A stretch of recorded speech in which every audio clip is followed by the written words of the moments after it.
Praise the lord. హల్లెలూయా. దేవుని నామానికి మహిమ కలుగును గాక. ప్రియ దేవుని బిడ్డలారా, మీరందరూ బాగున్నారా? దేవుని మహాకృపను బట్టి మరి ఒక దినం ఇలాగ మిమ్మల్ని కలుసుకోవడానికి ఆ దేవదేవుడు నాకు ఇచ్చిన ఈ అవకాశాన్ని బట్టి ఆయన నామానికి మహిమ ఘనత ప్రభావములు కలుగును గాక. ఆమేన్. మంచిదండి, బాగున్నారు కదా? ఈ దినం కూడా మరి దేవుని వాగ్దానాన్ని చదువుకుందామా? మన పరిశుద్ధ గ్రంథమైన బైబిల్లో నుండి యెషయా గ్రంథము 60వ అధ్యాయము 22వ వచనాన్ని చదువుతాను, శ్రద్ధగా ఆలకించండి.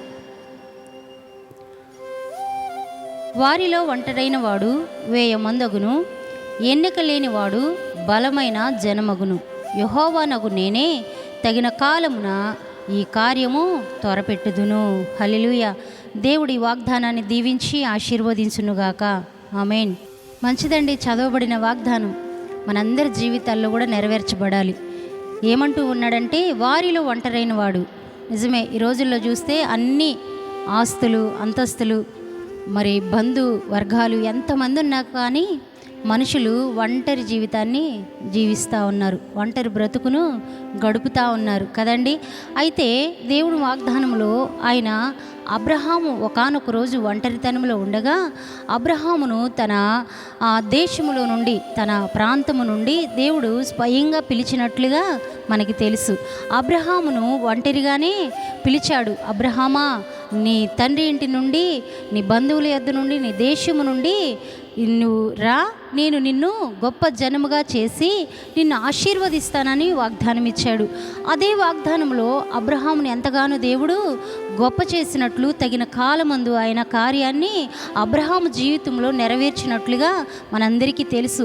ఇక్కడ కూడా దేవుడు వాగ్దానంలో ఈ ఉదయకాల సమయంలో ఈ చక్కటి వాగ్దానం ద్వారా మనతో మాట్లాడుతూ ఉంది. ఏంటంటే, వారిలో ఒంటరైన వాడు వేయమందగును, ఎన్నిక లేనివాడు బలమైన జనమగును. ఈ ఉదయకాల సమయంలో ఎవరైనా నువ్వు ఒంటరిగా ఉన్నావని, నువ్వు దీనస్థితిలో ఉన్నావని, బలహీనుడిగా ఉన్నావని, లేదా ఏమీ లేని దరిద్రతను అనుభవిస్తున్నావని ఒకవేళ నిన్ను చూసి ప్రజలు ఎగతాళి చేసి నవ్వుతూ ఉన్నారేమో, కానీ దేవుని వాగ్దానం ద్వారా ఆయన ఇస్తున్న ధైర్యం ఏంటంటే, వారిలో ఒంటరైన వాడు 1000 మందగును, వారిని నేను గొప్ప జనముగా చేస్తానని దేవుడు వాగ్దానం ఇస్తూ ఉన్నాడు. ప్రియమైన దేవుని బిడ్డలారా, చక్కటి వాగ్దానం ఉదయకాల సమయంలో దేవుడు మనతో మాట్లాడుతూ ఉన్నాడు.